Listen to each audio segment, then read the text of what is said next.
Garfield, your book of the month is The World Without Us by Alan Weissman. And the reason it's my book of the month is it has absolutely nothing to do with business, or at least not business going forward, but has everything to do with the implications of man's existence on the planet, and in fact the implications of man's removal from the planet, which may or may not be impending.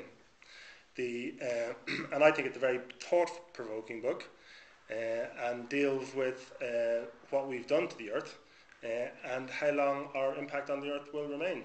So they give the example that Manhattan is basically a swampland, and within 5 to 10 years would start to revert to being a swampland.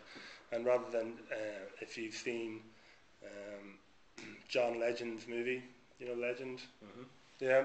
Yes. Exactly. Yeah, with the werewolves. So, and rather than just having some grass going down Fifth Avenue would actually be a river, because just of the sheer amount of water that actually resides under Manhattan at any given time. Within 100 years, all the bridges will have fallen down, so Manhattan would be an island again. None of the buildings would have survived. So everybody spent a lot of money in Ireland on houses, and none of them last.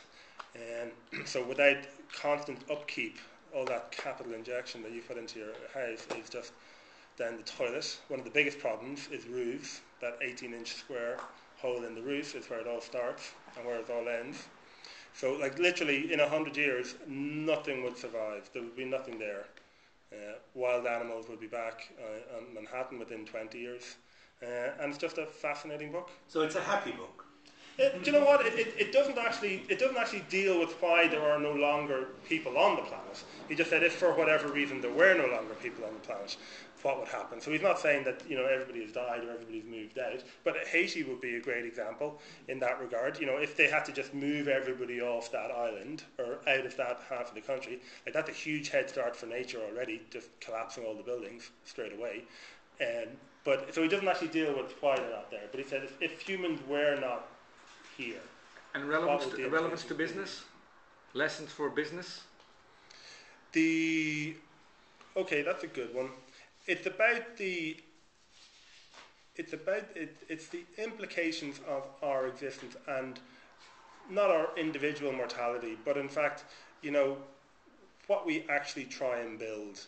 Like if you look at the Eiffel Tower, for example, and say the Eiffel Tower is a great monument to our existence, well, it's not. In 100 years' time, if we weren't here, it would no longer be here.